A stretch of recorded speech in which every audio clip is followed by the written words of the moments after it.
अज़ीज़ाने गिरामी कद्र व बरादरानी मिल्लत इस्लामिया, बंदगाने तौहीद व आशिकाने रसूल व अहले बैत रसूल, गदा यानी दरबारे हुजूर, मौला आप सबों के जज्बे ईमानी को जिंदा और सलामत रखे। अल्लाह की रज़ा, अहले बैत अत्हार अलैहिस्सलाम की अता, जनाबे सैयदा का हुक्म, मोमिनीने कुंबा की मोहब्बतें, बरादर अजीज जनाब चांद साहब का खुलूस, आबिद रज़ा साहब की दुआएं, बरादर अजीज जनाब तकी साहब की अकीदत, ये सारी चीजें जब मुश्तरका तौर पर एक जगह जमा हो गई तो मैं आपके रूबरू आ गया। मुझे पता नहीं वो चांद जो अब तक यहाँ पर रोशन था वो बाहर किसे जाकर रोशनी दे रहा है। हालांकि उनकी जिम्मेदारी है कि वो मिंबर के पहलू में बैठे और जब मैं तशनज़ा हूँ तो मुझे सैराब करें। बहरहाल ये जिम्मेदारी जब तक वो नहीं आ रही है कोई और ये जिम्मेदारी निभा ले, क्योंकि आप लोगों को मालूम है कि मैं बहुत पानी पीता हूँ और जो पानी पी नहीं सकता वो पानी पिला भी नहीं सकता। अज़ीज़ाने गिरामी, मैं आप देख रहे होंगे कि मेरा हुलिया, मेरा लिबास बिल्कुल बदला हुआ तब्दील है। उसकी वजह यह है कि मैं सोच कर कुछ और आया था और यहाँ मामलात कुछ और देख रहा हूं। पोस्टर में जिस तरह हेडिंग थी, परचम चले पैगामे इंसानियत, तो मैंने ये सोचा कि शायद यहाँ पर कुंबा में पैगामे इंसानियत कॉन्फ्रेंस है, तो मैं कॉन्फ्रेंस के एतबार से ज़हनी तौर पर भी और जिस्मानी तौर पर भी, फिजिकल तौर तरीके से मैं उसी पैमाने पे आया था और उसी कॉन्फ्रेंस का जिस तरह लिबास होना चाहिए उसी तरह का लिबास मैं लेकर आया था। मगर यहाँ आने के बाद मुझे पता ये बात मालूम हुई कि दरअसल ये मजलिस है और मजलिस का ही उन्वान पैगामे इंसानियत है। बहरहाल ये एक बेहतरीन उन्वान है और देखिए हम लिबास के मोहताज नहीं है, इसलिए कि इस्लाम लिबास को बदलने के लिए नहीं, किरदार को बदलने के लिए आया है। कुछ नासमझ और कम ज़र्फ लोग मैं जैसी टोपी पहनता हूं उस पर एतराज करते हैं। एक साहब ने तो कह दिया कि ये अली लहला की टोपी है। कसम खुदा की मुझे बोलने वाले पर नहीं, सुनने वालों पर हैरत हो रही है, इसलिए कि ये कोई तारीफी बात नहीं है। अगर सिर्फ रिवायतों में ये लिखा होता कि अल्लाह के रसूल ऐसा अमामा पहनते थे तो रिवायतों में बहस हो सकती थी, तारीफ पर बहस हो सकती थी, मगर उलमा मौजूद हैं। मौलाना आबिद रज़ा जौनपुरी साहब, तखल्लुस आबिद रज़ा महमूदाबादी साहब, अल्लामा मौलाना, इनसे मेरे खानदानी मरासिम, मैं मिंबर पर बैठ कर कह रहा हूँ खुदा की मौजूदगी में कि इनसे मेरे खानदानी ताल्लुकात हैं। यानी मेरे नाना उस्ताद मुहतरम, मेरे नाना जान अल्लामा इक़बाल आज़मी साहब, उनके हबीबों में, दोस्तों में, हमासों में, और उनके बाद मेरे वालिद मोहतरम के भी दोस्तों में मौलाना अब्दुल रज़्ज़ाक़ जौनपुरी साहब आते हैं।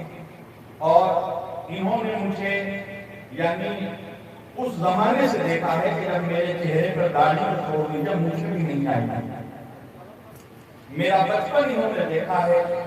मेरे घर में किबला का आना जाना था और मैं अपनी रज़ानी नहीं करना चाहता, मगर किबला से पूछिएगा कि तबलीग अहले बैत के सिलसिले में सरजमीने कलकत्ते में, बंगाल में और सरजमीने हिंदुस्तान में मेरे खानदान की क्या कोशिशें हैं, क्या खिदमात हैं मेरे आबा व अजदाद की, मेरे नाना जान ये मौलाना हाफिज़ुल्लाह जौनपुरी साहब से बेहतर शायद इस मजमे में कोई नहीं जानता। लिहाजा अगर मेरा खानदानी तारुफ इंट्रोडक्शन किसी को जानना हो और ये जानना हो कि मेरा, मेरे बाप का, मेरे जद का, मेरे दादा का, मेरे आबा व अजदाद का, मेरे खानदान का अहले बैत से क्या रिश्ता है, तो आप साहब से पूछ लीजिएगा। और मुझे किसी इंसान से या किसी कमजोर से मुहिब्बे अहले बैत होने के लिए मुझे सर्टिफिकेट नहीं चाहिए। अपने मौलाई होने का मुझे किसी से सनद नहीं चाहिए।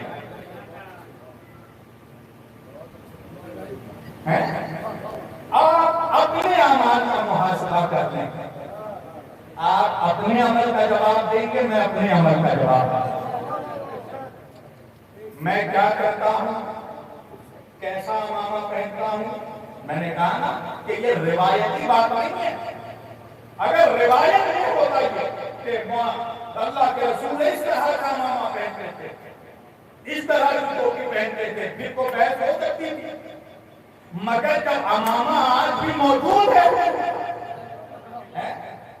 आज भी तुर्की में, इस्तांबुल में, म्यूजियम में अल्लाह के रसूल का अमामा शरीफ मौजूद है। उसकी तस्वीर इस वक्त भी अगर आपका इंटरनेट चल रहा है जवानों का, तो आपसे इतना दिखे गूगल में टर्बन ऑफ प्रॉफेट मोहम्मद सल्लल्लाहु अलैहि वसल्लम, हुजूर का अमामा, turban of prophet Muhammad peace be upon him and family. सिर्फ इतना लिखे, टर्बन यानी अमामा, दस्तार, अल्लाह के रसूल का दस्तार अमामा जो आज भी तुर्की के म्यूजियम में मौजूद है। मैं इस तरह का अमामा पहनता हूं। अगर उस तरह का अमामा न मिले तो मैं मजलिस पढ़ना छोड़ दूंगा। ये सामने मौजूद है। अब जो जिसने ये कहा कि ये अलिफ लैला की टोपी है, दरअसल उसने मेरे अमामे की नहीं, उसने रसूलुल्लाह के अमामे की गुस्ताखी की। क्योंकि ये कोई तारीखी या रिवायती जुमले बात नहीं है। अगर रिवायत में होता कि हुजूर ऐसा पहनते थे, वैसा पहनते थे, तब तो मौलवी लड़ सकता था। शिया उलमा कहते ऐसा दस्तार पहनते थे, सुन्नी कहते ऐसा दस्तार पहनते थे, बरेलवी कहते ऐसा अमामा पहनते थे, जो बंदी कहते ऐसा। बात खत्म है भाई कि अमामा मौजूद है। तो जब अमामा मौजूद है, फिर इस किस्म की बात करना ये महज हसद है और कुछ नहीं है। और जिसके दिल में हसद हो, उसके दिल में अली की विलायत नहीं हो सकती। मैं मजमे में से भी एक बात कहना चाहता हूं कि आमतौर पर होता यह है कि पब्लिक ये समझती है कि जो मौलवी आकर मजलिस पढ़ रहा है मासूम है। हम लोग मासूम नहीं हैं, हम गैर मासूम हैं। समझे आप? तो जब गैर मासूम हैं तो हम लोगों से भी सख्त लिसानी होती है, गलतियां होती हैं, कोताही होती है। हमने कभी अपनी इस्मत का दावा नहीं किया मिंबर पर बैठकर। माफ करना सीखिए, जैसे हुसैन ने हुर को माफ किया। अगर माफ नहीं कीजिएगा ना तो फिर कोई हुर नहीं आएगा। इमाम हुसैन ने हुर्रियत का दरवाजा खोला। और वो चीज जो जज्बात में, जोश मोहब्बत में, जोश मवद्दत में मुझसे सरजद होंगे, अगर वो चीज सिर्फ मुझसे सरजद हो तो आप मुझे टारगेट कीजिए। मसलन अगर मैं मिंबर पे फज़ाइल पढ़ते हुए या मजलिस पढ़ते हुए जज्बात में अगर बुलंद हो गया, मैं इसका डिफेंड नहीं करना चाह रहा, पर अगर सिर्फ मैं हुआ हूं तो मुझे टारगेट करो। पर अगर मेरे अलावा ज़ाकिरीन की एक कतार है जो हो चुके, तो फिर अकेला शब्बीर वासी को टारगेट बने। इसका मतलब यह है कि तुम जानबूझ के किसी खास शख्स को टारगेट कर रहे हो, हालांकि वो अमल दूसरों से भी सरजद हो चुके, मगर उनकी वीडियो वायरल नहीं हो रही है, शब्बीर वासी की वीडियो वायरल हो रही है। ये मेरा अमल है, मैं जवाब दूंगा। मैं कैसी नमाज पढ़ता हूं ये मुझसे पूछा जाएगा। आपसे कब्र में फरिश्ते नहीं पूछेंगे तेरा दीन क्या है, तेरा रब कौन है, तेरा रसूल कौन है, मन किताब, तेरी किताब क्या है। आपसे ये कब्र में फरिश्ते नहीं पूछेंगे कि शब्बीर वासी नमाज कैसे पढ़ता। ये देखे मौलाना गवाही दे रहे हैं, मौलाना अब्दुल रज़ा साहब के पीछे मैंने नमाज़े जुमा अदा की। कुछ लोग कहते हैं मौलाना साहब की मैं क्यों साबित करूं? इसलिए मेरे सामने जो लोग बैठे हैं वो गुलाम है, इमाम नहीं है।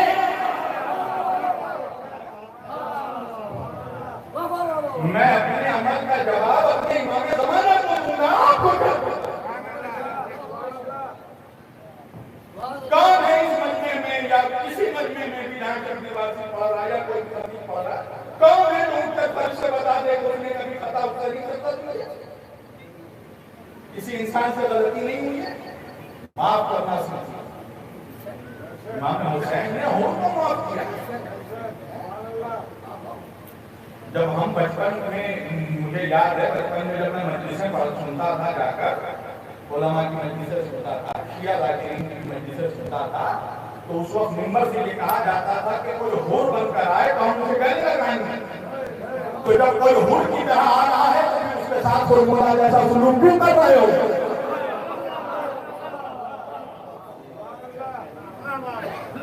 ये कैसा न्याय बना लिया तुमने कि जो शिया कौम में पैदा हो गई शिया है?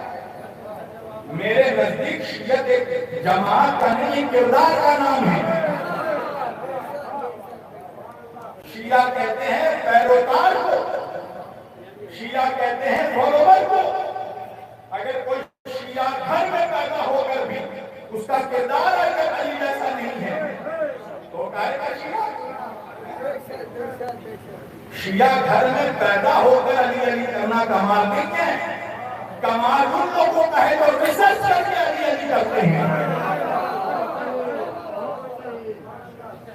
भाई ये माशाल्लाह ये इलाकाई तरीका, यहाँ बैठकर मैं अली अली भरूं तो मैंने कोई बहुत बड़ा मिसाइल नहीं मारा। मजा तो तब है जब 1000 मुनाफिकों का मजमा हो, वहाँ अली अली करो तो पता चले कलेजा भी सब जैसा है, जुबान भी सब जैसा।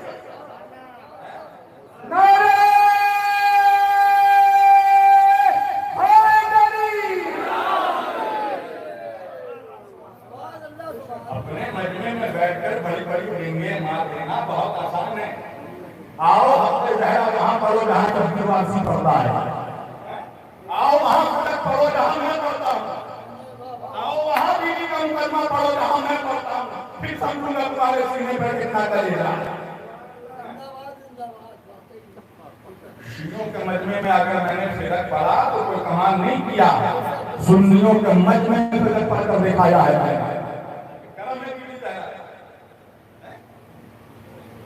मगर बात वही है कि हम हजारों खूबियों को नजरअंदाज कर सकते हैं। अगर किसी का एक ऐप नजर आ जाए तो हम ये सोचते हैं कि इसमें तो ऐप होना ही नहीं चाहिए। माफ करना सीखिए और दूसरों को उतनी जल्दी माफ कीजिए जितनी जल्दी आप अल्लाह से उम्मीद करते हैं कि वो आपको माफ करें। बहरहाल ये तो एक कमीनी बात थी जो मैंने कही। तो ये जो टोपी है, टोपी आप कैसी भी पहने, ऐसी पहनिए जैसी भी पहनिए। इस्लाम में टोपी पहनना मना नहीं है, टोपी पहनना मना है।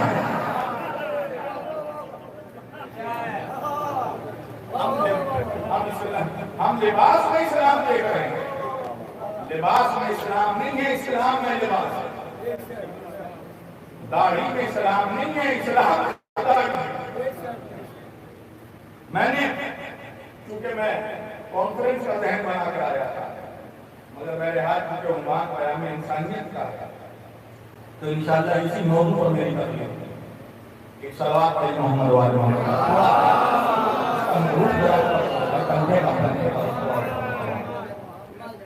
अल्लाह ने कहा मैंने आज के मुकद्दस और मुअज़्ज़ज़ इज्तिमा के लिए कुरान करीम की एक मशहूर आयत की हिदायत की तिलावत का शरफ हासिल किया और उसे ही सरनामा कलाम में मौजूद गुफ्तगू करार दिया।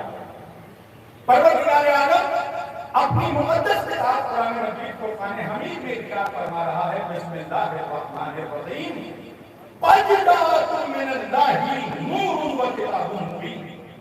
अल्लाह तमाम आलम इंसानियत से मुखातिब है। जवानों को जो लड़के मोबाइल देख रहे हैं, मेरी पुरानी मोबाइल में मेरी तरफ देखो भाई, तुम जिसे भी देख रहे हो उससे ज्यादा खूबसूरत मैं हूं। बिल्कुल अल्लाह आलम इंसानियत से इंसानों को मुखातिब है कि मेरे बंदों, मैंने तुम्हारे वास्ते दो चीजें नाज़िल फरमाई हैं। अल्लाह की तरफ से दो चीजें उतरी हैं तुम्हारी हिदायत के वास्ते, तुम्हारी रहनुमाई के वास्ते। परवरदिगार, वो दो चीजें क्या हैं? अल्लाह कह रहा है क़द जाअकुम मिनल्लाहि नूर। एक सलावत पढ़िए।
हमारे बुजुर्ग हैं, जवानों को रश होना चाहिए ऐसी बुजुर्गी पर।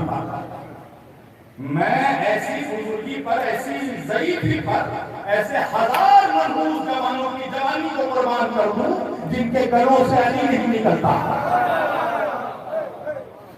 हमारे बुजुर्ग कैसे हो?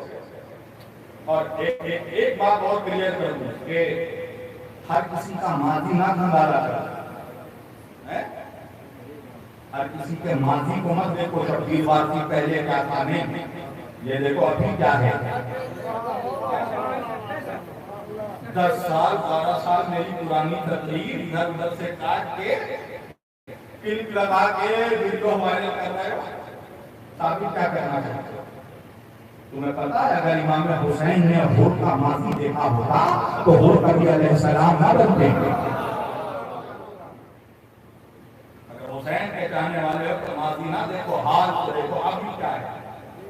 और मेरा मौला तो वो है कि तुझे फरमाता है कि मत देखो कौन कह रहा है, ये देखो क्या कह रहा है।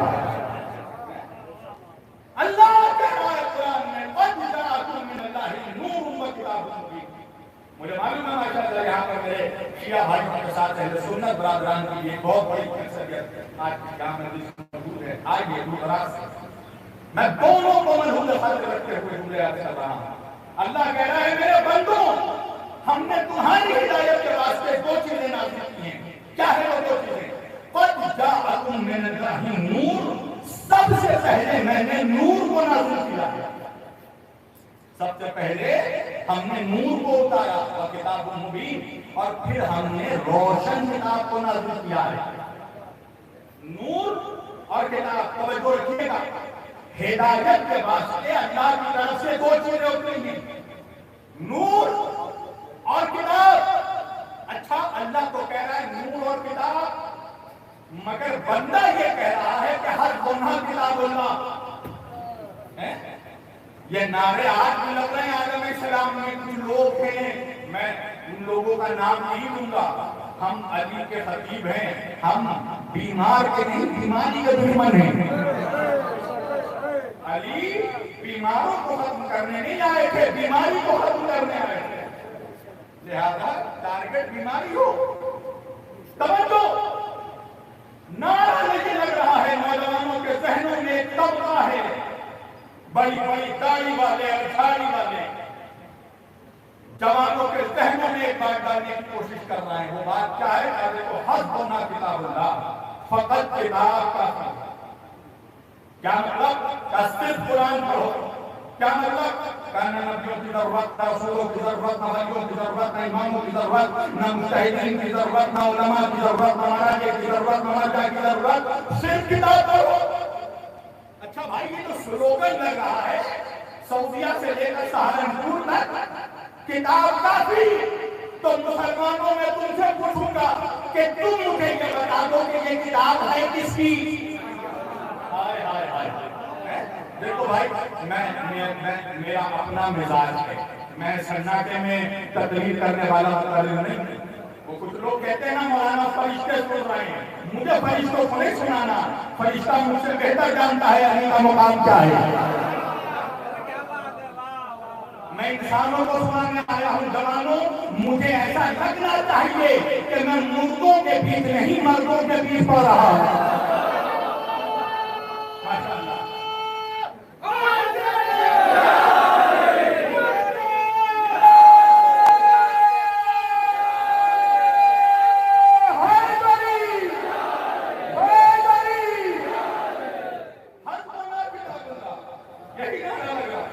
किताब काफी, कुरान काफी। अच्छा, मुसलमानों से पूछता हूँ ये किताब है किसकी? तो मुझे 1.5 अरब मुसलमान ये जवाब देगा कि मौलाना किताब अल्लाह की है। कुरान किसने नाज़िल किया? अल्लाह ने। तौरात किसने भेजा? अल्लाह ने। इंजील किसने उतारा? अल्लाह ने। ज़बूर को किसने भेजा? अल्लाह ने। नबियों को किसने भेजा? अल्लाह ने। रसूलों को किसने भेजा? अल्लाह ने। इमामों को किसने भेजा? अल्लाह ने। वलियों को किसने भेजा? अल्लाह ने। फरिश्तों को किसने भेजा? अल्लाह ने। अच्छा, जन्नत किसने बनाई? अल्लाह ने। कौसर किसने बनाया? अल्लाह ने। सिदरा किसने बनाया? अल्लाह ने। अर्श किसने बनाया? अल्लाह ने। फर्श किसने बिछाया? अल्लाह ने। अच्छा, सूरज को रोशनी किसने दी? अल्लाह ने। चांद को चांदनी किसने दी? अल्लाह ने। आसमान को बुलंदी किसने दी? अल्लाह ने। जमीनों को पस्ती किसने दी? अल्लाह ने। दरियाओं को रवानी किसने दी? अल्लाह ने। मौतों को दुनियानी किसने दी? अल्लाह ने। दुल्हा को जवानी किसने दी? अल्लाह ने। तारों को चमक किसने दिया? अल्लाह ने। फूलों को महक किसने दिया? अल्लाह ने। अच्छा, आदम को इल्म किसने दिया? अल्लाह ने। मूसा को हैबत किसने दी? अल्लाह ने। ईसा को जोहर किसने दी? अल्लाह ने। नूह को तकवा किसने दिया? अल्लाह ने। मूसा को जलाल किसने दिया? अल्लाह ने। यूसुफ को जमाल किसने दिया? अल्लाह ने। मोहम्मद को कमाल किसने दिया? अल्लाह ने। नमाज किसके लिए पढ़ते हो? अल्लाह के लिए। सजदा किसके लिए करते हो? अल्लाह के लिए। रोजा किसके लिए रखते हो? अल्लाह के लिए। हज में किस लिए जाते हो? अल्लाह के लिए। ज़कात किसकी राह में देते हो? अल्लाह की राह में। मैंने कहा बात समझ में आ गई कि भाई जमीन अल्लाह की, आसमान अल्लाह का, जन्नत अल्लाह की, कौसर अल्लाह का, अर्श अल्लाह का, फर्श अल्लाह का, काबा अल्लाह का, शरीयत अल्लाह की, कुरान अल्लाह का, किताब अल्लाह की, दीन अल्लाह का। मैंने कहा बात समझ में आ गई। जब सब कुछ अल्लाह का है तो बात भी अल्लाह की चलेगी, टकेंगे मुल्ला की नहीं चलेगी।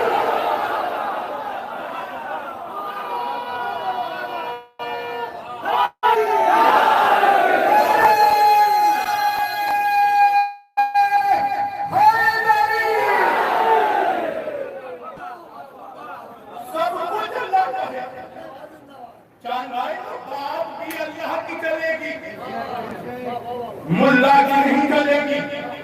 मैंने अल्लाह से कहा, अल्लाह मुल्ला कह रहा है किताब काफी, तू क्या कहता है? अल्लाह ने कहा मैंने तो किताब में ही बता दिया, किताब से पहले नूर को भेजा है, इसलिए कि जब तक नूर ना आ जाए किताब नहीं आ सकती। और जुमला बदल कर कह दूं, जब तक नूर समझ में ना आ जाए किताब समझ में नहीं आ सकती। इसलिए कि ये कोई मामूली किताब नहीं है, ये बंदों की लिखी हुई किताब नहीं है, ये कोई शायर का मजमुआ नहीं है, ये मिर्जा गालिब की गज़लों का मजमुआ नहीं है, ये अल्लामा इक़बाल की बुनियाद नहीं है, ये विलियम शेक्सपियर की पोएट्री नहीं है, ये कार्ल मार्क्स की थ्योरी नहीं है, ये न्यूटन का लॉ नहीं है, ये अल्बर्ट आइंस्टाइन की थ्योरी नहीं है, ये अल्लाह की किताब है। तो मैंने कहा अल्लाह तू ही बता दे कि इस किताब की अज़मत क्या है, इस किताब का मुकाम क्या है, इस किताब का रुतबा क्या है, इस किताब का मर्तबा क्या है, इस कुरान की मंजिलत क्या है, इस कुरान का वजन क्या है, ताकि मुसलमानों को समझ में बात आ जाए कि भाई जब किताब इतनी बुलंद है तो अल्लाह जाने साहिब किताब कितना बुलंद होगा, से किताब कितना बुलंद होगा। तो अल्लाह ने कुरान में कहा कुरान को देखो, कुरान को पहाड़ पर उतार देते तो पहाड़ के सीने में इतनी ताकत नहीं थी कि कुरान का वजन उठा पाता। क्या होता? इलाही किताब ना लाकर पहाड़ का सीना फट जाता, पहाड़ बेटा बेटा हो जाता, पहाड़ टुकड़े टुकड़े हो जाता। दुश्मनों को अपने नबी की अजमत पर जान कुर्बान कर देना कि भाई कुरान की ये अजमत है कि कुरान अगर पहाड़ पर उतरता, पहाड़ रेता रेता हो जाता, तो भाई जो कुरान पहाड़ का टुकड़ा टुकड़े कर देता, जो कुरान पहाड़ का सीना फाड़ डालता, अल्लाह ने उस कुरान को मोहम्मद के सीने पर उतारा। नारा हैदरी,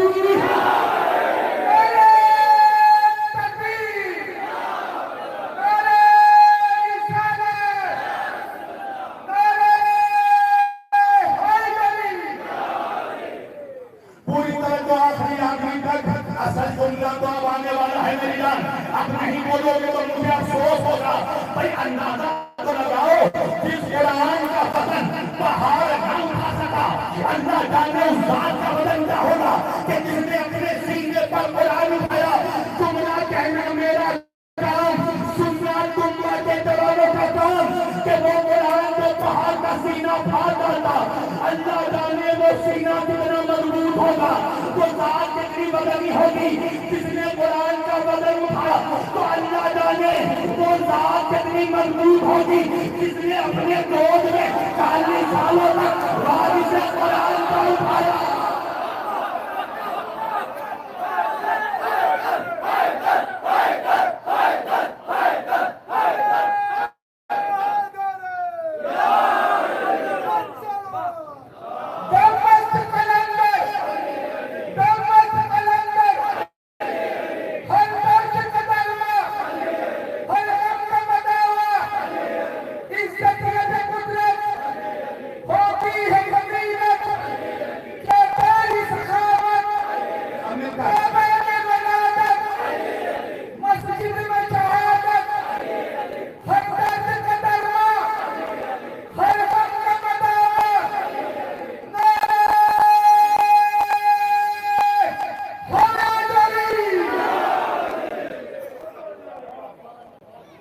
ये सिर्फ आपकी मोहब्बत में पड़ा, वरना मुझे आप समझ में आया कि हमने उनसे पहले जो शुरा और खान ये जो जलाल में आया किस वजह से आया, वाकई खतरनाक आई फिर वो मजा नहीं आएगा। या तो अब ये मुझे खींच लेगा या मैं इसे खींच लूंगा। वो चटनी बदनी हो कि जिसने अपने आगोश में साहिब कुरान को हाय हाय अल्लाह कह रहा कद जाअकुम मिनल्लाहि नूरुन व किताबुन मुबीन। मैंने तुम्हारी हिदायत के वास्ते 2 चीजें नाज़िल की हैं। देखिए मुझे भी एहसास है जवानों की गर्मी हो रही है और मुझे अल्लामा इरफान नज़वी साहब का एक जुमला याद आ रहा है। देखिए चराग जलाना ये अच्छी बात है, मगर दूसरे के चराग का तेल अपने चराग में दे लेना ये बुरी बात है।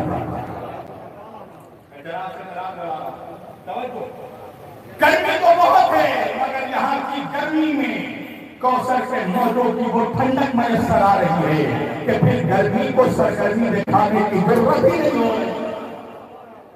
ये इश्क़ अली है जो बोल रहा है, कसम खुदा की हमें तो वो हजारों ठंडक परवान इश्क़ अली की गर्मी का। अल्लाह ने गिरामी 2 चीजें नाज़िल की हैं अल्लाह ने, नूर और किताब, नूर और कुरान। इसलिए कि नूर जब तक ना आए तो किताब समझना तो दूर पढ़ नहीं सकते। मुसलमानों मेरी तरफ देखो, ये रोशनी जल रही है, ये लाइट ऑन है, ये हाइड्रोजन ये जल रहा है, इतना रोशन है। क्या है ये है क्रिएटेड लाइट। ये क्या है? Generated light. और दूसरा जुमला ये है आर्टिफिशियल लाइट, मजाजी नूर क्रिएटेड बाय ह्यूमंस। इसे इंसानों ने बनाया, क्रिएट किया, जनरेट किया। ये मजाजी नूर है जो चल रहा है, जिसकी वजह से रोशनी है यहाँ पर। अब इस मजाजी नूर की मौजूदगी में मैं किसी बुजुर्ग को, जवान को या किसी पढ़े लिखे बच्चे को अगर कहूँ को किताब पढ़ने, वो पढ़ देगा। क्यों? नूर मौजूद है। पर अगर ये नूर बुझ जाए, लोड शेडिंग हो जाए, अब कोई पढ़कर दिखा दे, अरे तेरी बात समझ में 2 टके के मुल्ला को नहीं आती कि तब तुम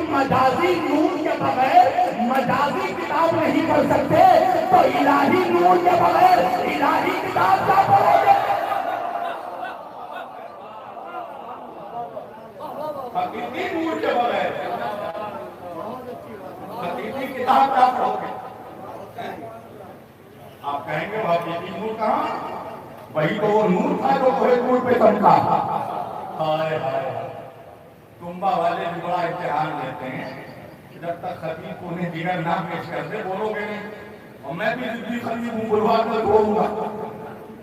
कोहे नूर में जो नूर चमका था, इसका नूर था।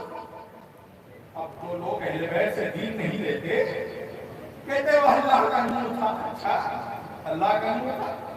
देखो, हम अहले बैत के वकील हैं और वकील का काम होता है बाल की खाल निकालना। तो ये कहकर आगे नहीं बढ़ पाएगा मौलवी जब तक हम जिंदा हैं कि वो अल्लाह का नूर था। वो अल्लाह का नूर हो नहीं सकता। किबला दलील क्या है? जब वो नूर चमका तो है नूर पर, तूने सीना पर जब वो नूर चमका तो मूसा हज खाकर बेहोश हो गए। मूसा की उम्मत हलाक हो गई। मौलवी आगे बढ़ गया, हम वहीं रुक गए। हमने कहा मौलवी आगे नहीं बढ़ने देंगे। तूने ये तो बता दिया कि मूसा बेहोश हो गए, उम्मत हलाक हो गई, मगर ये भी बताना पड़ेगा कि मूसा कब बेहोश हुए, उम्मत बनी इस्राइल कब हलाक हुई। कहा जब उस नूर को देख लिया तो भाई जब देख लिया तो खुदा कहाँ रहा? इसलिए कि अल्लाह है वाहदहू शरीक। तो फिर मानना पड़ेगा मौलवियों कि कोहे दूर में जो चमक रहा था तो या तो नूरे मोहम्मदी था या तो नूरे अली था।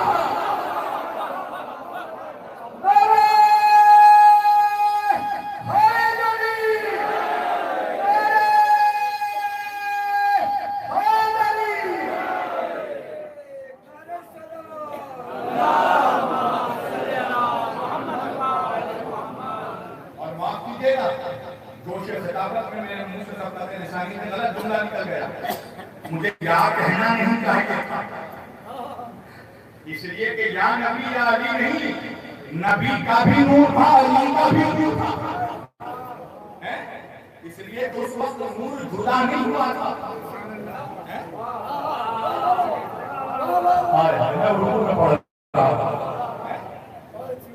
अल्लाह के रसूल सल्लल्लाहु अलैहि वसल्लम फरमाते हैं, क्या है? अल्लाह कह रहा है मैंने नूर और किताब नाज़िल किया। तो क्या है नूर भाई? अल्लाह के रसूल ने कहा बल मा खलक़ल्लाहु नूरी, अल्लाह ने सबसे पहले मेरे नूर को पैदा किया। क्या फरमा रहे? जब न जमीन थी, ना आसमान था, ना चांद थे, ना सितारे थे, ना फरिश्ते थे, ना मलाइका थे, ना अंबिया थे, कुछ नहीं था, मेरे नबी का नूर था। अब बल मा खलक़ल्लाहु नूरी, ये मुल्ला का फरमान नहीं, मुस्तफा का ऐलान है। आका कह रहे सबसे पहले अल्लाह ने मेरे नूर को पैदा किया। अच्छा, मैं सोचता था मुसलमानों कभी कभार बैठ गया कि भाई ये तो हमारे लिए फख्र का मुकाम है। अल्लाह ने हमारे नबी को सैयदुल मुरसलीन को, आकाए दो जहां को, सैयदुल अंबिया को अल्लाह ने नूर से पैदा किया। हम जिस रसूल का कलमा पढ़ते हैं, अल्लाह ने उस रसूल को नूर से पैदा किया। तो ये तो हम मुसलमानों के लिए फख्र का मुकाम था कि हम इस पर फख्र करें।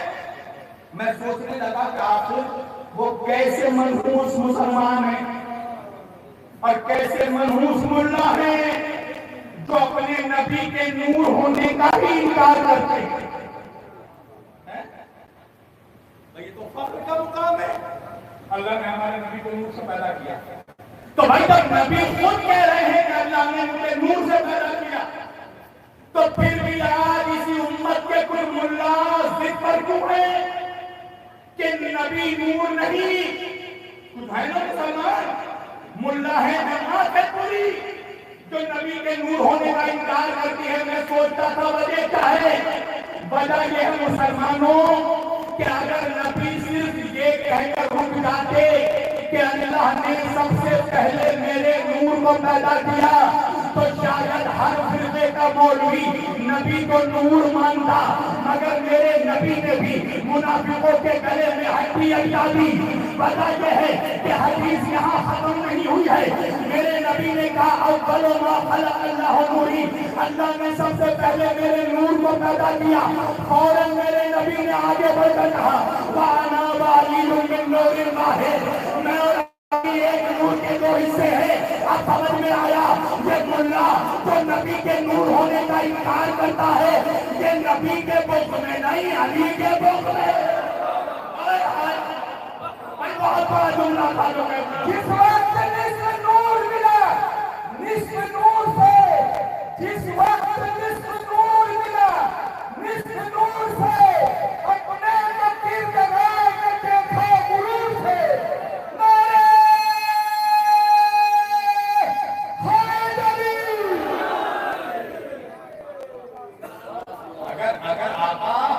अगर आका सिर्फ खुद को नूर कहते तो शायद हर बेटे का मौलवी नूर मान लेता, मगर मुल्ला के गले में भी बनी उमैया की हड्डी आज तक अटकी हुई है। फंस गया मुल्ला। नबी ने कहा मैं और अली एक नूर के दो हिस्से हैं। अब फंस गए ना, मौलवी जानता है कि अगर नबी को नूर मान लिया तो अली को भी नूर मानना पड़ेगा। आप के बगल में ये झारखंड है ना, झारखंड में गालिबन डाल्टनगंज के तरफ कहीं जलसा था अभी पहले, तो मैं उस जलसे में तस्दीक करने आया था, तो मैंने यही हदीस पढ़ी कि अल्लाह के रसूल ने कहा ना वालिदुम मिन नूरिन वाहिद, मैं और अली एक नूर के दो हिस्से हैं। तो वहां के मस्जिद के इमाम भी उस जलसे में मौजूद थे, इलाके के मस्जिद के इमाम साहब, और बड़ी दाढ़ी थी, हाँ बहुत बड़ी दाढ़ी थी। उनको पता नहीं मेरी बात बुरी लगी या अल्लाह के रसूल की हदीस बुरी लगी, तभी भाई जब दुआ वगैरह तमाम हो गया तो उन्होंने माइक पकड़ कर कहा कि ये जो हदीस, ये जो रिवायत अभी मौलाना मौसूफ ने बयान की है, इसकी एक को दलील नहीं। यही जुमला था भाई, यही जुमला था, एक को दलील नहीं। अच्छा, क्या तो उसकी किस्मत खराब थी कि मैं स्टेज से उतरा नहीं था, या मेरे मौला को मुझको जवाब दिलवाना था मुझसे। मैंने माइक लिया, मैंने कहा मौलवी एक को छोड़, अगर सात दलील न दी तो मैं आज के बाद से मौलवी छोड़। इमाम अहमद बिन हंबल के सारे इमाम अहमद बिन हंबल से लेकर इमाम तबरानी तक, साहिबे तफसीर कबीर, साहिबे मुअज्जमुल औसत, इमाम तबरानी से लेकर इमाम हाकिम नेशापुरी तक, इमाम हाकिम नेशापुरी से लेकर इमाम ख्वाज़मी तक, इमाम ख्वाज़मी से लेकर इमाम जुवैनी तक, इमाम जुवैनी से लेकर अब्दुल्लाह अमृतसरी तक, और अब्दुल्लाह अमृतसरी से लेकर मुल्ला सालेह कशफी अल-सुन्नी अल-हनफी अल-तिरमिज़ी तक, सबने अपने मुस्तनद किताबों में इस हदीस को नकल किया है।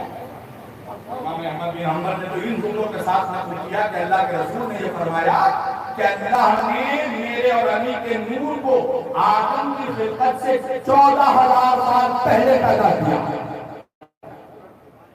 हुजूर की हदीस है, इमाम अहमद बिन हंबल लिख रहे हैं कि हुजूर सल्लल्लाहु अलैहि वसल्लम ने फरमाया कि अल्लाह ने मेरे और अली के नूर को खिलकत आदम से 14,000 साल पहले पैदा किया। मैंने कहा कि तू जिक्र अली मिटाएगा? एक बात बताओ जवानों, आज के दौर में एवरेज लोग कितना जी रहे हैं भाई? कितने दिन जी रहे हैं? 60 साल एवरेज है भाई। आज हर चीज में मिलावट है, खाने में मिलावट, हवा में मिलावट, तेल में मिलावट, सब्जी में मिलावट, हर जगह हाईब्रिड, फल में मिलावट, हर चीज में मिलावट है। ऐसे दौर में इंसान काम करके जी जाए तो 60 साल जी जाए, वरना जवानों को कहाँ रहेगा? आज के जमाने में जवानों कहाँ रहेगा? 60 साल जी गया इंसान तो बहुत जी गया आज के दौर में। मैंने कहा ये बता मौलवी, 14 साल तेरे बचपने में गुजर गए, 26 साल तेरी जवानी में गुजर गए, 20 साल तेरे बुढ़ापे में गुजर गए, 60 साल की उम्र में तेरे पैर कब्र में लटक गए। मैंने कहा मनहूस 26 साल की जवानी, 14 साल का बचपना, 20 साल का बुढ़ापा लेकर उस अली का जिक्र मिटाने चला है जो तेरे बाप आदम से भी पहले था।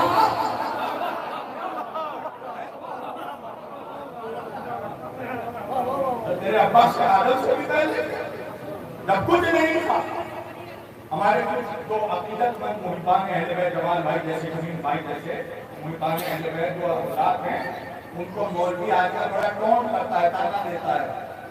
वह वरना तमाम वलियों के दरगाहों में, कलंदरों के दरगाहों में एक ही नारा लगता है, दमादमस कलंदर अली का पहला नारा। आज के मुल्लाओं को इतना नागवार गुजरता है ये नारा कि वो कहते नहीं ये नारा सही नहीं है, बल्कि ये कहो अली का चौथा नंबर। अच्छा, हमारे को मौलाई दीवाने हैं, ये भी बहस करने लगते हैं, झगड़ने लगते हैं, नहीं अली का पहला नंबर।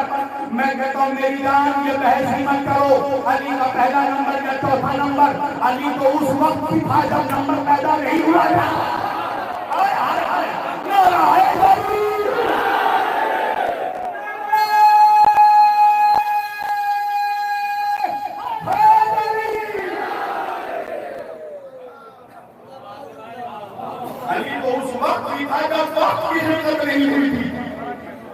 जब नंबर का वजूद नहीं था, आजाद का वजूद नहीं था, हुरूफ मौजूद नहीं थे, उस वक्त भी अली था।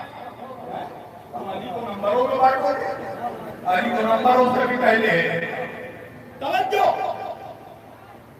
अल्लाह के रसूल कह रहे हैं, हमने अल्लाह कह रहा है हमने दो चीजों को नाज़िल किया, नूर और किताब, दो चीजें उतारी हमने। मैं पढ़ूंगा छोड़ दूं, सुनना चाहते हो तो छोड़ दूं, मुझे मालूम है रात बहुत हो गई है। अगर सुनना चाहते हो तो याद रखना अली का जिक्र ना थक करके सुनना चाहिए, ना इतना करके सुनना चाहिए।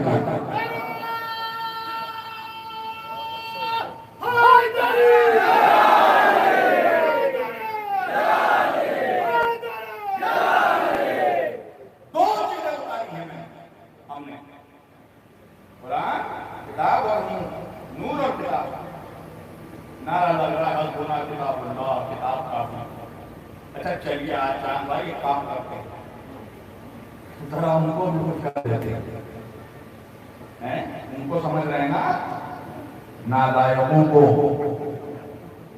अब इशारा ही दे सकता हूं मैं, मिंबर से नालायकों का नाम नहीं लिया जाता।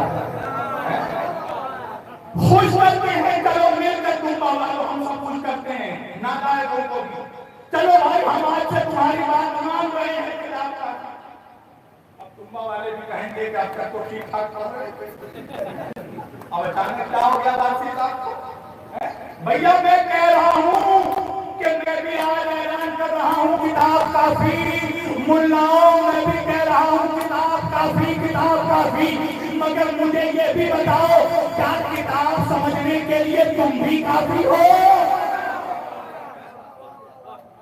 हम तो कह रहे हैं किताब काफी, मगर ये बता दो किताब समझने के लिए क्या आप भी काफी? हुरूफ मुक़द्दरात तो सर पटक के समझ नहीं आता है, आयात मुतशब्बह शाबिहात की गलत तफसीर कर रहे हो और फिर कह रहे हो कुरान काफी है।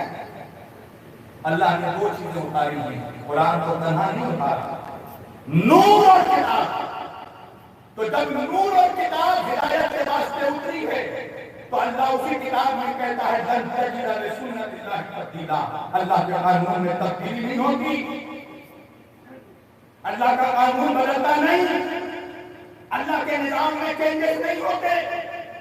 तो इसका मतलब यह है कि जब अल्लाह का कानून नहीं बदल सकता तो फिर मानना पड़ेगा मुसलमानों कि क़यामत तक हिदायत कुरान अकेला नहीं कर सकता, कुरान के साथ नूर का रहना जरूरी है। अब मुझे ये बताओ मुसलमानों कि जब सन 11 हिजरी में नूर मुस्तफा ने पर्दा कर लिया बज़ाहिर, तो उस दौर के बाद क़यामत तक अब कुरान के साथ किसका नूर मौजूद है?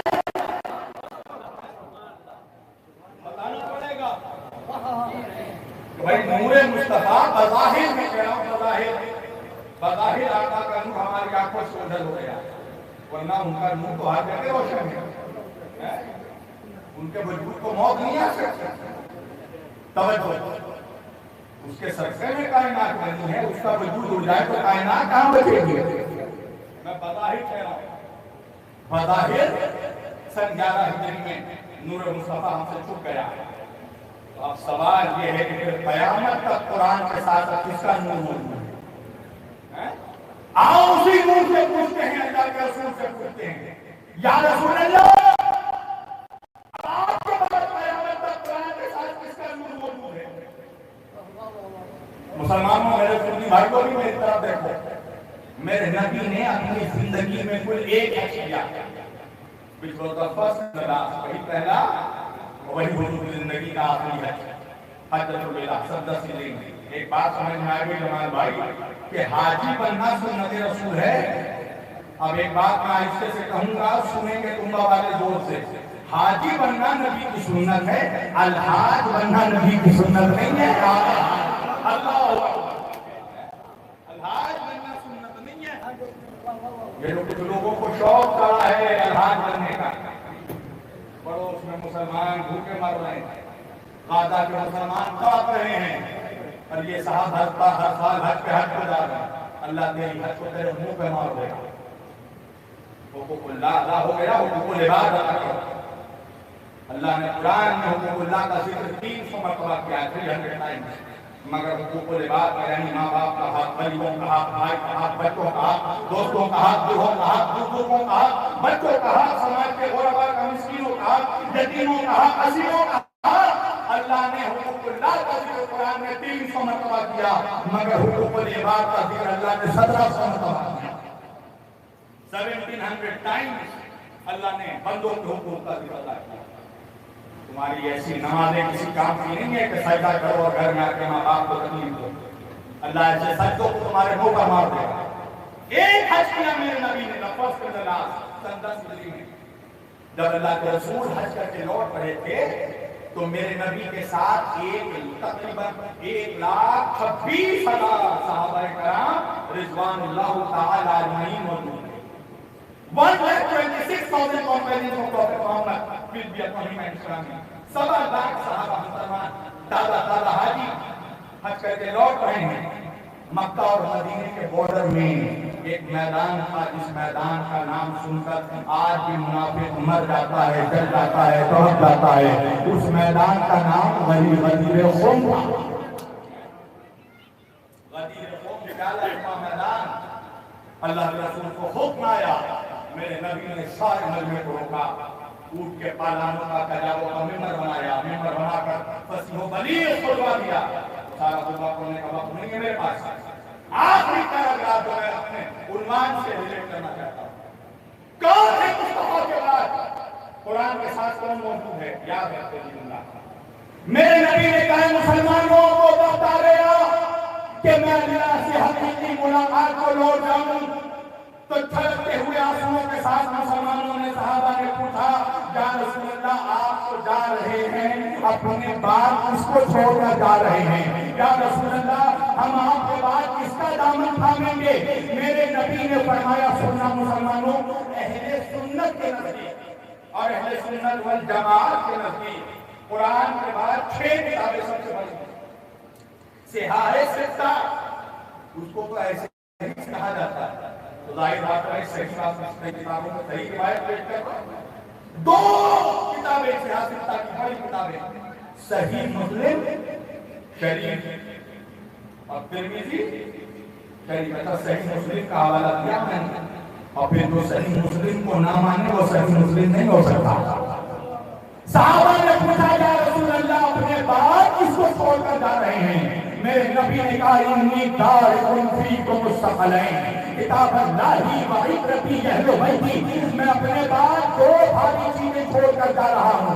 एक अल्लाह की किताब है कुरान मजीद, दूसरी मेरी इतरत मेरे अहले बैत है। ना कुरान अहले बैत से जुड़ा होगा, ना अहले बैत कुरान से जुड़ा होंगे। यहाँ तक के दोनों एक साथ हौज़ कौसर कराकर मुझसे मुलाकात करेंगे। दूसरे मुकाम पर नबी ने फरमाया अल अली व मअल कुरान व कुरान व मअ अली, अली कुरान के साथ है, कुरान अली के साथ है। तो जब नबी ने ये कह दिया कि अली कुरान के साथ, कुरान अली के साथ, तो आप मुझे जुमला कहने दो। इसका मतलब यह है मुसलमानों कि जो कुरान की अजमत है वही अली की अजमत है, जो कुरान का मुकाम है वही अली का मुकाम है, जो कुरान की शान है वही अली की शान है, जो कुरान का रुतबा है वही अली का रुतबा है, जो कुरान का मर्तबा है वही अली का मर्तबा है। भाई कुरान जितना तैयब अली उतना तैयब, कुरान जितना ताहिर अली उतना ताहिर, कुरान जितना नूरी अली उतना नूरी, कुरान जैसे हादी अली वैसे हादी, कुरान जितनी अजमत वाली किताब अली अपनी अजमत वाली दाल, जो कुरान का मुकाम वही अली का मुकाम।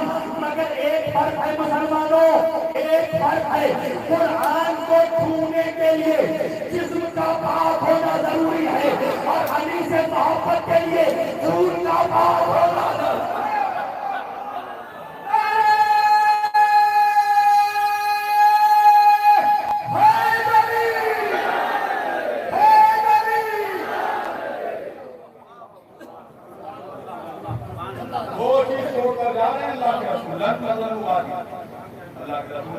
मेरे बात के दोनों जुदा नहीं होंगे। जब तक तुम इन दोनों के दामन से तमस्सुक रखोगे, मुतमस्सिक रहोगे, इनके दामनों को पकड़े रहोगे, कभी गुमराह नहीं होगे। कुरान और अहले बैत, इसका मतलब यह है कि मुसलमान वही गुमराह है जिसने अहले बैत को छोड़ दिया, जिसने अली को छोड़ दिया और गुमराही के दलदल में चला गया।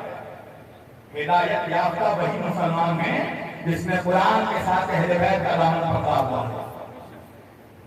अब जाओ पूछो अपने मुल्लाओं से, क्यों नहीं करते तुम जिक्र अहले बैत, क्यों नहीं लेते अहले बैत से शरीयत, क्यों नहीं लेते अहले बैत से दीन? अहले बैत के शागिर्दों से फिर ले सकते हो, अहले बैत के शहजादे से, अहले बैत के घराने के इमाम से फिर नहीं ले सकते। पूछो किसने तुम्हें अहले बैत से दूर कर दिया, किसने तुम्हें आले मोहम्मद से दूर कर दिया?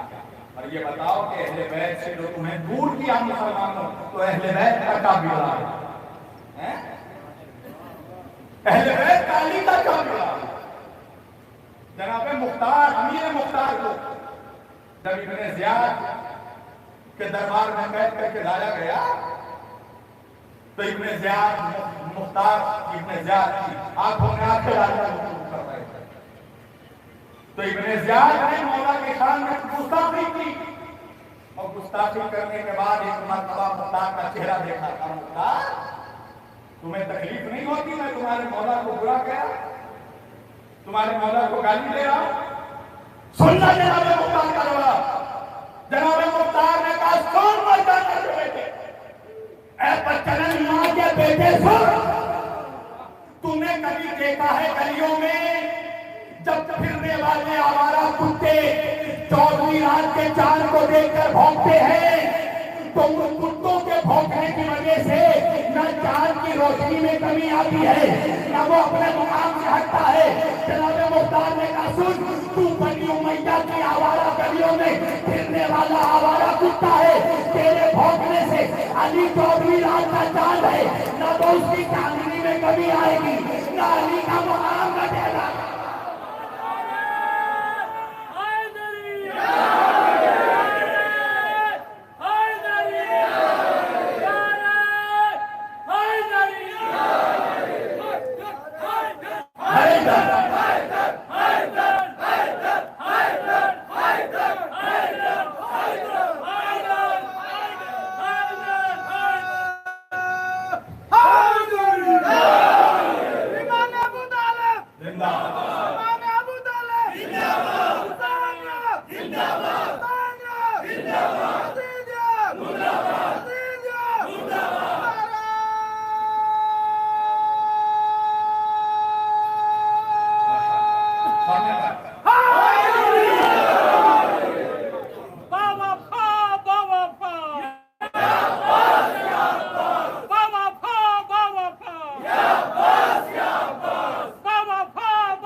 दर दर की ठोकर मुसलमान खा रहा है, हर जगह जलील मुसलमान हो रहा है।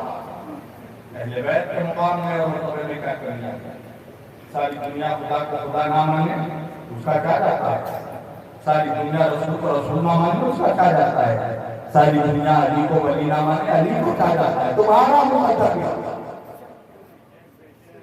अली को छोड़कर तुम्हारा नसीब बिगड़ा।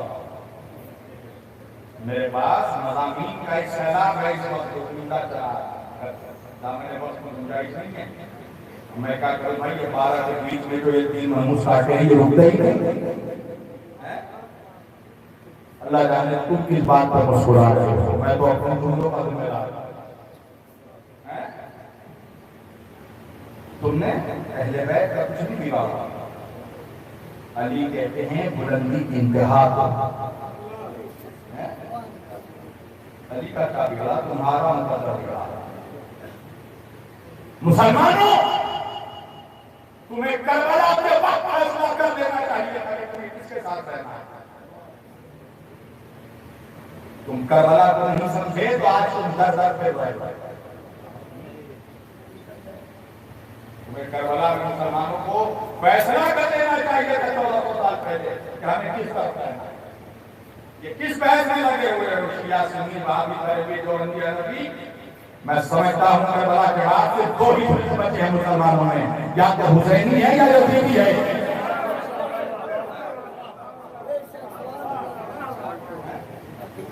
ये फजूल की बातें करना बंद करो। कबीर वारसी सांस कैसे होता है, वो कैसे करता है, मुझसे नहीं पूछा जाएगा मेरा बच्चा। मुझे मालूम है मैं कैसे वजू करता हूँ, मुझे मालूम है मुझसे तस्वीर भी चाहे परिचय आता है मौलाना। यहाँ पर हमारे हिंदू भाई भी आते हैं, यहाँ पर हमें इंसानियत दिया जाता है। अरे हुसैन पे मिलते हैं हर मिजाज के लोग, ये इतिहास है आदमी के। आचार्य प्रमोद कृष्णन आते हैं, बाबा रामदेव आते हैं, स्वामी नारायण साहब आते हैं, सब आते हैं। उनसे कभी पूछा तुमने उसने खर्ची भी किया कि नहीं? वासी से पूछ रहे फजूल की बात नहीं। या हुसैनी हो या यजीदी। अगर मुसलमान को छोड़ दो, अगर मेरा हिंदू भाई जिक्र हुसैन कर रहा तो मेरे सरों का वो ताज है, मेरे आंखें का फूल है। महेंद्र सिंह बेदी कहते हैं इश्क हो जाए किसी से कोई चारा तो नहीं, सिर्फ मुस्लिम का मोहम्मद भेज जाता।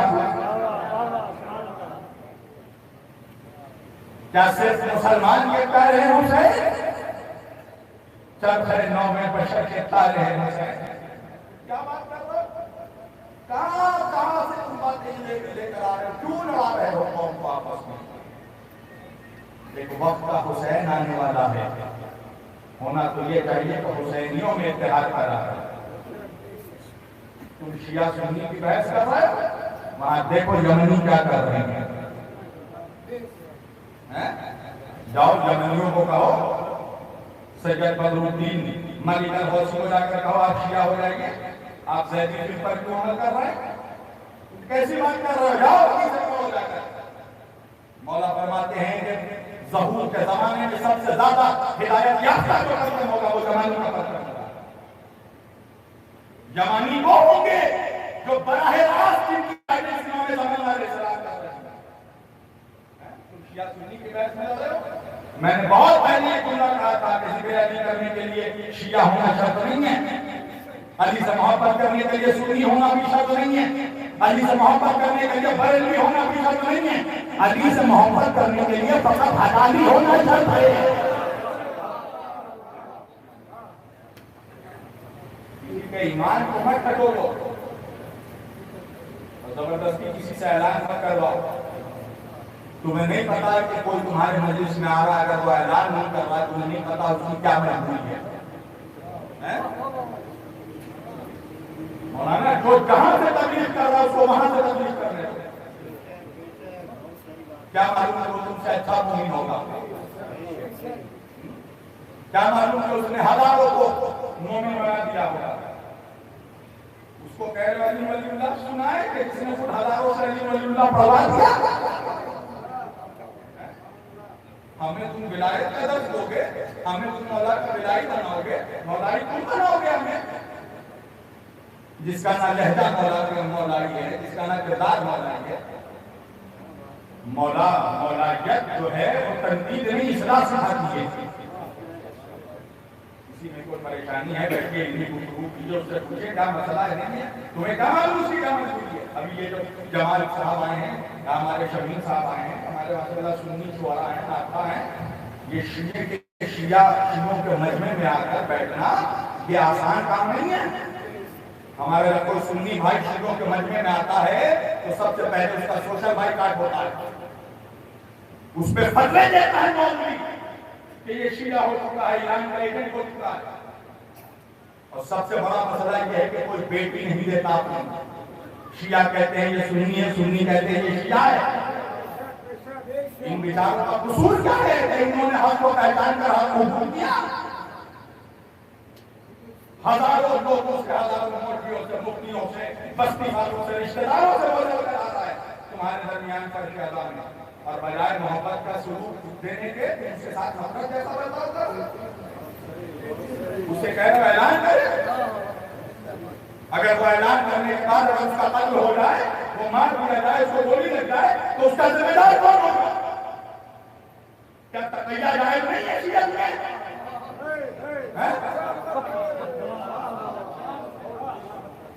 तुम्हें नहीं पता है जो काम तुम खुले बालों में नहीं कर सकते हैं, कर सकते हो शमीन भाई जैसे लोग पीली टोपी पहनकर कर सकते हैं। भाई ये तो लॉजिकल बात है कि हर कौम का इंसान अपने रहबरों से इंस्पायर होता है। हम सलाम करते हैं उन सुन्नी उलमा को, मौलवियों को कि वो सुन्नियों के मजमे में जिक्र अहले बैत करते हैं, जो सुन्नियों में रहकर जिक्र अली करते हैं। इसलिए इस मजमे में जिक्र अली करना कसम खुदा के लिए अपनी जान हथेली के लिए नहीं दूंगा। मैं जब पाकिस्तान गया था तो रावलपिंडी की मस्जिद में, जामा मस्जिद में मेरी तकरीर हुई थी और सारे अहले सुन्नत थे वहां के। तो मैंने जब पाकिस्तान में वहां पर जब फज़ाइल अहले बैत पढ़ा तो मुझे एहसास हुआ कि अहले बैत की दुश्मनी जैसे इनके नसों में डाल दी गई। चराग रोशनी में जलाना कमाल नहीं है, तारीकी में जलाना कमाल है। वहां जहां ऑलरेडी रोशनी है वहां चराग जला कर कोई कमाल छोड़िए, जहां अंधेरा है वहां जला। या तबलीग की जरूरत है वहां करो, सुन लो। तबलीग कभी नफरत से नहीं हो सकती, तबलीग हमेशा मोहब्बत से ही हो सकती। महात्मा गांधी ने कहा कि अगर आंखों का बदला आंखों से लिखा जाए तो सारी दुनिया अंधी हो जाएगी। आग को पानी ही बुझा सकता है, नफरत को मोहब्बत ही खत्म कर सकता है। तुम अपना अखलाक ऐसा बनाओ, अपनी मोहब्बत, अपना लहजा बात कीजिए ना। भाई फिलक मैं भी पढ़ता हूँ, मैं तो सुन्नियों में पढ़ता हूँ, बीबी का हक में सुन्नियों में पढ़ता हूँ, मगर अंदाज जो हो वो ऐसा हो कि दलीलों के साथ हो, दिलादारी ना हो।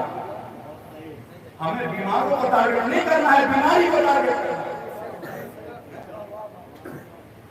हुसैन की मजलिस से तो पयामे इंसानियत दिया जाता है। भाई करबला में पता है पयामे इंसानियत बताऊं मैं? करबला में ईसाई भी था। ये अलग बात है कि मैं ये मानता हूं कि वो मुसलमान हो चुके तो बेशक हो चुके। हुसैन की बारगाह में दुआ गया तो हिदायत आता हो चुका। वह अब्दुल्लाह है कौन थे पहले? नसरानी के, ईसाई थे। हैं? जब शहीद हो गए तो शिब्र मलून ने सलेब में उनके लाश को लटका दिया था। तो उमर साथ मलून ने कहा ये क्या किया तूने? तो शिब्र ने कहा कि पता चलना चाहिए मुसलमानों को कि हुसैन का ताल्लुक इस्लाम से नहीं है, हुसैन के लश्कर में नसरानी है, ईसाई है। तो उमर साथ ने कहा कि ऐसा ना होने बलू कि हमारे लश्कर में जो ईसाई है वो बगावत कर दे। पहले ईसाई थे, हुसैन के बारगाह में आकर हिदायत भी मिल गई, तकवा भी मिल गया, दीन भी मिल गया। जनाबे जौन का पहले मतलब क्या था? अच्छा चलो इनकी बात छोड़ो, तुम तो बहुत शिया सुन्नी करते हो ना। आज तुम्हें बताता हूं मैं, करबला में एक कैरेक्टर है ज़ुहैर इब्न क़ैन। जनाबे ज़ुहैर इब्न क़ैन का अकीदा क्या था? मौलाना से पूछना। करबला से जंगे जमल में किस तरह से जनाब ज़ोहैर क्या तारीख से पढ़ो हैं पढ़ो। इमाम हुसैन ने जब जनाब ज़ोहैर को बुलाया, साथ साथ काफिला कभी हुसैन का आगे बढ़ता है, कभी ज़ोहैर का आगे बढ़ता है, यानी ज़ोहैर चाहते नहीं थे कि हुसैन का सामना हो। एक वक्त ऐसा आया कि एक ही जगह एक ही मकाम पर दोनों के खैमे लगे, तो जनाब ज़ोहैर हुसैन को दावत देने के लिए देखो करबला क्या है।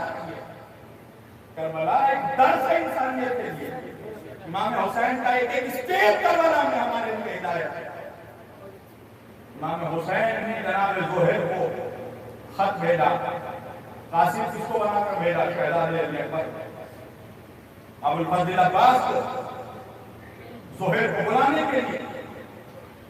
मैं हाथ जोड़कर कहूंगा मौला ज़ोहैर जितना अमीर हो, जितना बड़ा साथी हो, मगर आपका गुलाम है, आपके सामने उसकी हैसियत गुलाम की है। तो फिर मौला हुसैन अगर गुलाम को बुलाना था, गुलाम को दावत देनी थी, तो किसी गुलाम को भेजते, शहजादे को क्यों भेजा, हम शक्ल पैगंबर को क्यों भेजा, कमरे बनी हाशिम को क्यों भेजा। हुसैन ने हमें दर्श दिया कि देखो हर जमाने के ज़ोहैर को जब बुलाना तो जलील करके नहीं, इज्जत के साथ बुलाना।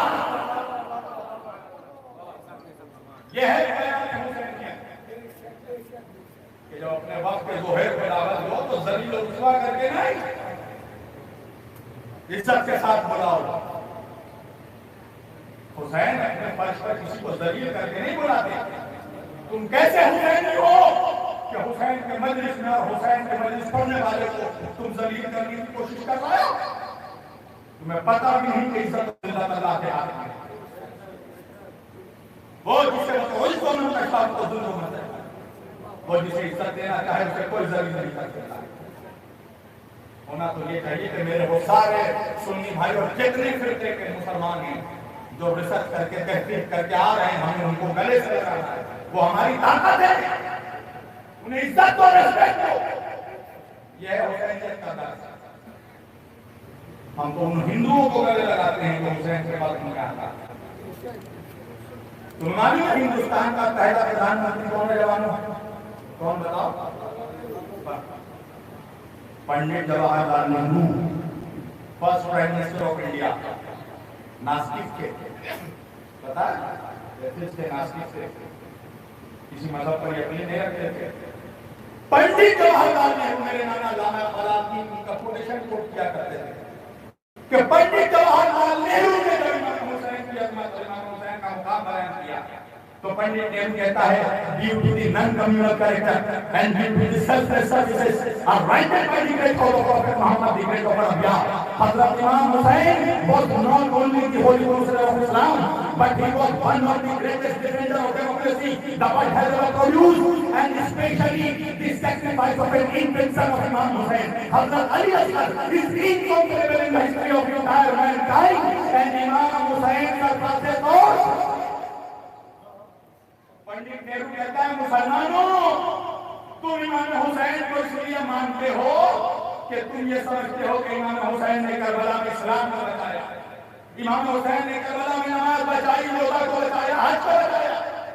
पंडित नेहरू कहते हैं अगर हुसैन ने करबला में सिर्फ इस्लाम बचाया होता तो आज हम गैर मुस्लिमीन हम क्यों हुसैन से मोहब्बत कर रहे हैं। पंडित नेहरू कहते वजह यह है कि इमाम Hussain was not only the holy prophet of Islam, इमाम हुसैन सिर्फ मुसलमानों के शहीद नहीं गए, सिर्फ उन्होंने करबला में इस्लाम को नहीं बचाया, he was one of the greatest defender of democracy। Karbala में हुसैन ने इस्लाम को नहीं इंसानियत को बचाया।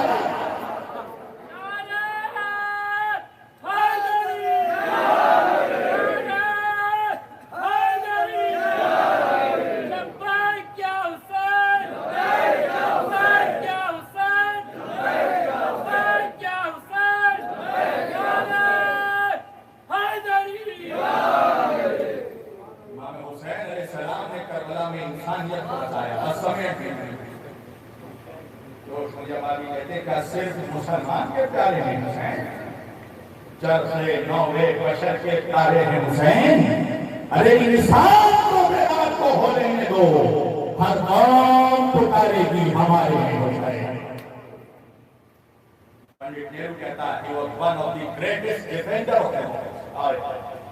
करबला में हुसैन ने जमहूरियत को बचाया, लोकतंत्र को बचाया, डेमोक्रेसी को बचाया, रिपब्लिक निजाम को बचाया। अगर हुसैन करबला में कुर्बानी ना देते तो आज किसी मजलूम कौम के पास या किसी मजलूम शख्स के अंदर इतनी ताकत नहीं होती कि वो जालिम और जाबिर बादशाह के सामने एहतजाज कर सके। हुसैन ने इंसानियत को कुव्वत एहतजाज लगाया, पावर ऑफ प्रोटेस्ट लगा दिया, फ्रीडम ऑफ स्पीच लगा दिया हुसैन ने करबला से। वो बचाया हुसैन ने इंसानियत को। तुम शिया सुन्नी की बहस कर रहे हो? देखो एक नास्तिक क्या कह रहा है, हिंदू क्या कह रहा है, गांधी क्या कह रहे हैं हुसैन के बारे में, जॉर्ज बर्नार्ड शॉ क्या कह रहे हैं। मेरे पास तो हम बाहर मैंने कहा ना एक स्टेटमेंट पढ़ने लगूं तो अभी 4-5 घंटे हो जाएंगे। गैर मुस्लिमीन ने क्या कहा है हुसैन के बारे में? हुसैन का पैगाम अहले बैत का मैसेज आलमी मैसेज है। इसको एक कौम तक या एक दायरे तक, एक बाउंड्री तक इसको महदूद ना करोगे, लामहदूद कर जो पूरी आलम इंसानियत तक अक़वाम आलम तक पहुंचना चाहिए। हुसैन कौन है? हुसैन क्या है? हुसैन का मैसेज क्या है? He was one of the greatest defender of democracy। Hussain ने जमहूरियत को बचाया, रिश्तों की आबरू बचा दी हुसैन ने करबला में। तुम क्या समझते हो करबला में से इस्लाम खतरे में था, मुसलमान खतरे में था, इंसानियत खतरे में थी, रिश्तों की आबरू खतरे में थी। तुम जानती क्या हो करबला में क्या कुछ दौर पे लगा हुआ था? यजीद क्या सिर्फ इस्लाम का दुश्मन था? यजीद पूरी इंसानियत का दुश्मन था। ये करबला कत्ल हुसैन यजीद का बहुत बार का कारनामा है। करबला से पहले क्या करना पढ़ो तारीख में कि यजीद के क्या क्या कारनामे थे, हैं? क्या कारनामा था यजीद? यजीद वो दलील करते कि जिसने अपने बाप के मरने के बाद अपनी सौतेली मां से शादी की। यजीद वो बंदा शख्स है कि जिसने अपनी फूफी के साथ शादी की, अपनी सौतेली बहन को अपने हाथ में रखा, हर हलाल मोहम्मदी को हराम कर रहा था। तुम्हें पता है, जाकर तारीख पढ़ो। इस महमूद में जलील ने जब अपनी फूफी से शादी का इरादा किया तो इसने इमाम हुसैन अलैहिस्सलाम को खत लिखा। नौज़बिल्लाह ये चाहता था कि इजाजत इमाम से ले, क्योंकि शायर मिजाज था, शायर था, तो शायराना अंदाज में इसने इमाम हुसैन अलैहिस्सलाम को खत लिखा था। फूफी कौन होती है पता है ना? दादा की बेटी, बाप की बहन, बाप की सगी बहन। जब इसने अपनी फूफी से शादी करने का इरादा किया तो खत लिखा इमाम हुसैन अलैहिस्सलाम को इजाजत देने के लिए। नौज़बिल्लाह। और शायराना अंदाज में कैसा खत लिखा सुनना यजीद ने। यजीद ने इमाम हुसैन को लिखा, फर्जंदे रसूल, ए हुसैन इब्न अली, मेरे दादा ने एक पौधा लगाया था और वो पौधा अब जवान होकर दरख्त बन चुका है, तो क्या मुझे की इजाजत है कि मैं उस दरख्त के फल को खा लूं? इसका अंदाज देखो सवाल का। नाज करो, अल्लाह ने मुझे ऐसा ही नाम दिया। सुनो इमाम का जवाब, कौन है हुसैन? हुसैन इनके शहर का नवासा है और शहर इनके दरवाजे का बेटा है। बाबुल इल्म का नवासा है और बाबे मदीनतुल इल्म का, मदीनतुल इल्म का नवासा है और बाबे मदीनतुल इल्म का बेटा है हुसैन। यजीद ने खत लिखा कि मेरे दादा ने एक पौधा लगाया था, वो पौधा जवान होकर दरख्त हो गया, तो क्या कि मैं उस दरख्त का फल खा लूं? उस दरख्त का फल मेरे लिए हलाल है या हराम है? इमाम हुसैन अलैहिस्सलाम ने कलम उठाकर जवाब लिखा था, सुन यजीद, उस दरख्त के फल को छीन करके अगर फल के अंदर से गुदा निकल आए तो हलाल है और खून निकल आए तो हराम है। अगर उस फल के अंदर से गुदा बाहर आए तो हलाल है और लहू खून बाहर आए तो हराम है। यजीद रिश्तों की आबरू तो उसकी धज्जी उड़ा रहा था, बहन के रिश्ते की धज्जी उड़ा रहा था, रिश्तों की आबरू उड़ा रहा था। हुसैन ने करबला में रिश्तों की आबरू बचा ली। हुसैन ने करबला से बताया कि देखो रिश्ते कैसे होने चाहिए, बहन हो तो ज़ैनब जैसी, भाई हो तो अब्बास जैसा, बेटी हो तो सकीना जैसी, भतीजे हो तो कासिम जैसा, बेटा हो तो अकबर, दोस्त हो तो कष्टों की आपको बचाई है।